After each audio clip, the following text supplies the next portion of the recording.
sure you are using your headset?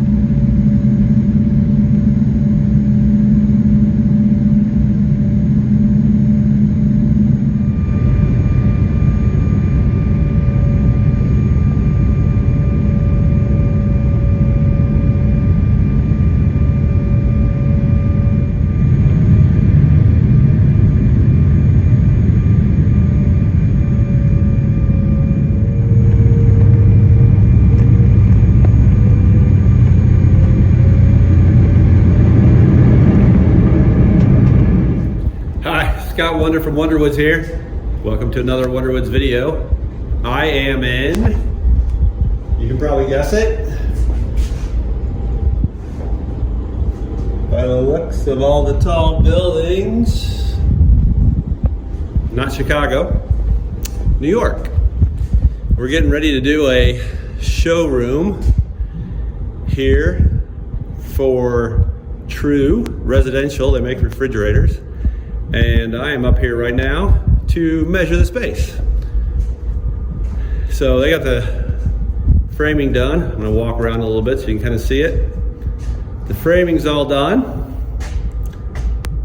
And it's time for me to measure. Check to make sure all the cabinets that we're making are gonna fit. So that's what I'm up here doing. Go out in the hallway so you can kind of see what's going on. Dun, dun, dun.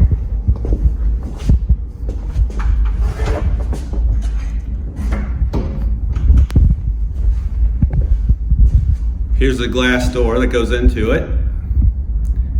They did it so far like a refrigerator. I'm gonna go in here.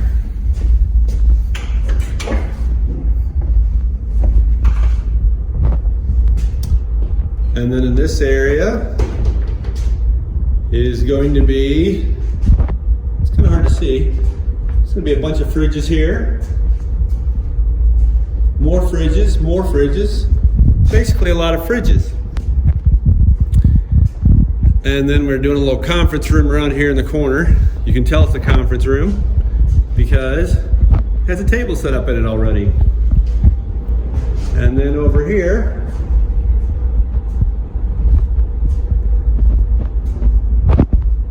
in this area, it's gonna be a nice open area with some nice big windows. It's gonna be a kitchen. And then back up here, it's going to be a bar. This building's called the A&D building, which stands for Architecture and Design. And there are multiple tenants in here with showrooms like this. So it's set up so the designers can come in here with their customers and basically shop. So in here will be refrigerators, high-end residential refrigerators. But in the other areas, there's stone countertops, faucets, other appliances, things like that. So it is a multi-level building. People can come in and shop and kind of pick things out for their new, let's say house, but possibly apartment or anywhere else they live here in New York. When I got done measuring, I went across the street to check out the Home Depot. I was talking to the contractor and I was lamenting the fact that we were going to have to be bringing supplies in and have a tough time getting things done and finding supplies, etc. And he said, well, there's a Home Depot right across the street. I didn't believe him, but sure enough, across the street, and the entire basement floor of the building across the street is a Home Depot.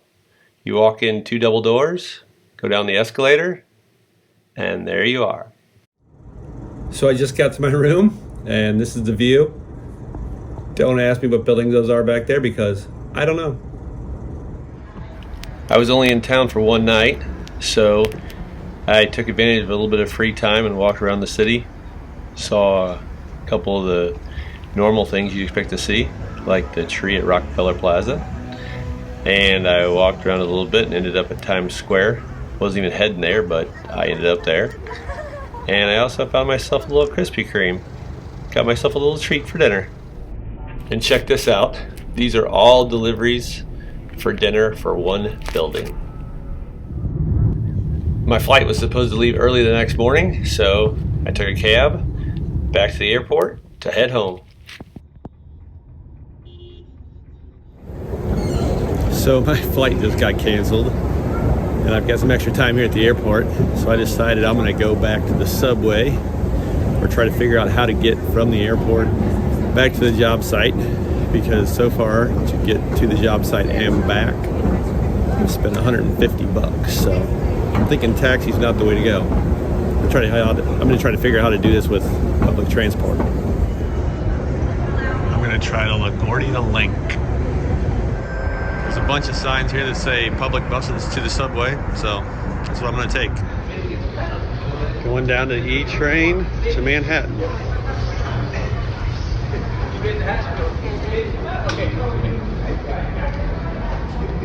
Down this way, maybe. It says E train.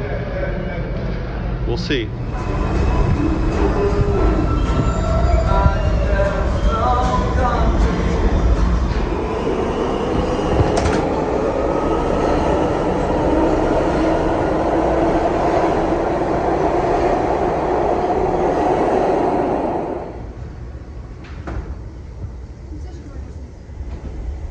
I did it.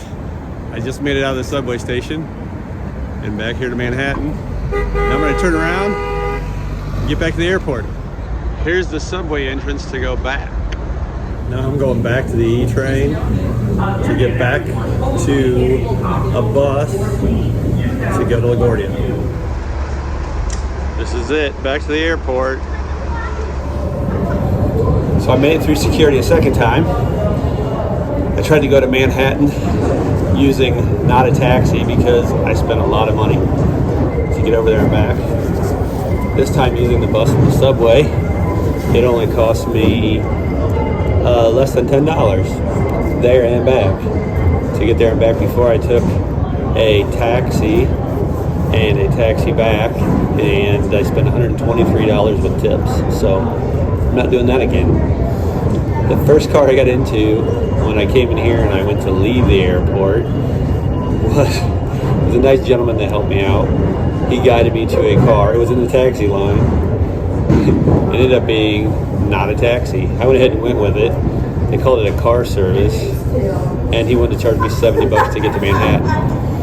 I was already in the cars, and I don't know how much it should cost, so I went ahead and went with it. I didn't look happy, so he only charged me $60.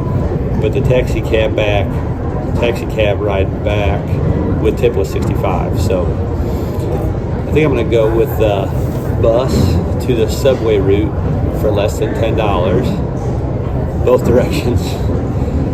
That's going to be my choice next time when I come here. So I'm not wasting over $100 just to get to the job site. So I'm here. My plane's supposed to leave in 20 minutes, hopefully, and I'll be back on my way to St. Louis. Be sure to subscribe if you feel like you're entertained at all, and then you can catch up with me and see the rest of the job as we go along. Thanks. Bye.